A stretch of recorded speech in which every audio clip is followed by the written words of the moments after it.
Gas cylinder टंचाईच्या पार्श्वभूमीवर खासदार प्रणिती शिंदे यांनी या प्रश्नाची दखल घेत प्रशासनाला तातडीने उपाययोजना करण्याच्या सूचना दिल्या आहेत. खासदार प्रणिती शिंदे यांनी संबंधित प्रशासन आणि गॅस वितरण यंत्रणेला नागरिकांना सुरळीत गॅस पुरवठा करण्यासाठी तातडीने पावले उचलण्याचे निर्देश दिले. तसेच गॅस सिलेंडरच्या पुरवठ्यात नेमका अडथळा कुठे निर्माण झाला आहे याबाबत प्रशासनाने जनतेसमोर स्पष्ट माहिती द्यावी अशीही मागणी खासदार शिंदे यांनी केली. अफवा पसरू नयेत आणि नागरिकांचा संभ्रम दूर करावा यासाठी प्रशासनाने पारदर्शकपणे माहिती देणे आवश्यक असल्याचेही त्यांनी स्पष्ट केले. दरम्यान ग्राहकांना कोणताही त्रास होऊ न देता घरगुती गॅस सिलेंडरचा पुरवठा नियमित आणि सुरळीत ठेवावा अशी अपेक्षाही खासदार प्रणिती शिंदे यांनी व्यक्त केली आहे. आज पूर्ण जगामध्ये युद्धामुळे जी परिस्थिती उद्भवली आहे, इराण, इस्रायल, US, त्यामुळे आपल्या देशात खास करून आपल्या सोलापुरात खूप मोठ्या प्रमाणात गॅस तुटवडा जाणवतोय. LPG असेल, घरातला गॅस असेल किंवा कमर्शियल गॅस असेल, आज लोकांच्या रांगा लागल्यात गॅस एजन्सीच्या बाहेर. पेट्रोल पंप बंद झालेत 2-3 दिवसापासून. काही 2 ठराविक शहरातले पेट्रोल पंप बंद झालेत.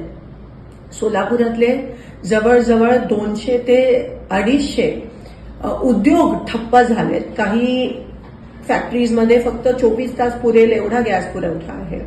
केंद्र शासनाने ऑर्डर काढली आहे की कमर्शियल गॅस बंद करा, म्हणजे LPGचा तुटवडा नसायला पाहिजे ह्या कारणामुळे.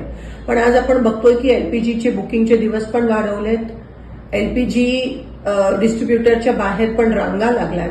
मला एवढीच विनंती करायची आणि प्रशासनाला, सोलापूर खास करून प्रशासनाला सांगायचं आहे की नेमकं प्रत्येक एजन्सीकडे किती दिवसाचा गॅस पुरवठा आहे, किती दिवस चालेल, असा काहीतरी स्पष्टीकरण प्रशासनाकडून आलं पाहिजे. मला इतर जिल्ह्यांचं माहित नाही, पण सोलापूर प्रशासनाकडून तरी आम्हा लोकांना ही अपेक्षा आहे. आज एक कळत नाहीये काय, टांगती तलवार सगळ्यांच्या ग्राहकांच्या डोक्यावर आहे, लोकांच्या डोक्यावर आहे. म्हणून प्रशासनाने ताबडतोब माहिती तरी द्यावी की तुमच्याकडे किती गॅस साठा पुरवठा आता बाकी आहे, LPG किती आहे प्रत्येक एजन्सीकडे ह्याची माहिती द्यावी. कमर्शियल गॅस कधी उपलब्ध होणार आहे, कारण का आज बेरोजगारीचं मोठं सावट आपण बघतोय जे उद्भवणार आहे. आपल्या सोलापुरातलीच मुलं बेरोजगार होणार आहेत जर कमर्शियल एस्टॅब्लिशमेंट्सना, फॅक्टरीजमध्ये गॅस भेटला नाही. आज भूकमारीची वेळ येणार आहे, उपासमारीची वेळ येणार आहे.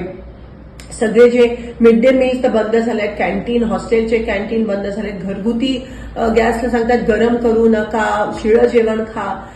ग्राहकांच्या रांगा, एक तर ऊन एवढा आणि त्याच्यात एवढ्या मोठ्या रांगा ग्राहकांच्या आहेत आणि त्यावर शुअर काही नाहीये. नक्की आम्हाला कळत नाही की कधी काही कधी मिळणार आहे, किती दिवसाचं बुकिंगचे दिवस पण केंद्र सरकारने वाढवलेत. केंद्र सरकार काही ह्यावर काही स्पष्टीकरण द्यायला तयार नाहीये. पण कमीत कमी प्रशासन, सोलापूर लोकल प्रशासनाने, कलेक्टर साहेबांनी, पुरवठा अधिकाऱ्यांनी तरी लवकरात लवकर ते स्पष्टीकरण द्यावं की किती कधीपर्यंत उपलब्ध होणार आहे, तुटवडा खरंच आहे का नाही. जर कोणी स्टॉक करत असेल तर त्यांच्यावर कारवाई पण झाली पाहिजे. हे ताबडतोब तुमचं पथक हे ग्राउंडवर उतरलं पाहिजे. आज सगळे गॅसवर आहेत, लोकांकडे गॅस नाहीये, लोक बेरोजगार होत आहेत, पण प्रशासन काही पॉझिटिव्ह स्टेप्स किंवा काही वॉर फुटिंगवर, युद्ध पातळीवर करताना दिसत नाहीये. तर मी आवाहन करते की ताबडतोब प्रशासनाने ग्राउंडवर यावं. नेमकं काय परिस्थिती आहे त्याच्याबद्दल तरी आम्हाला सांगावं, कारण का कोणाला काहीच माहित नाही. अनसर्टेनिटी ज्याला म्हणतात ते आहे. म्हणून लवकरात लवकर ह्याबाबत स्पष्टता द्यावी की आम्हाला गॅस कधीपर्यंत मिळणार आहे. कमर्शियल तुम्ही बंद करता, कारण का LPGचा तुटवडा नसायला पाहिजे, पण LPGचा तुटवडा आहे आणि एवढ्या रांगा लागल्यात, पण तरी तुम्ही काही बोलायला तयार नसाल तर हे बरोबर नाहीये. आणि लोकांना ताबडतोब कळलं पाहिजे की नेमकं हे किती दिवस चालणार आहे आणि प्रशासन हे कसं हाताळणार आहे.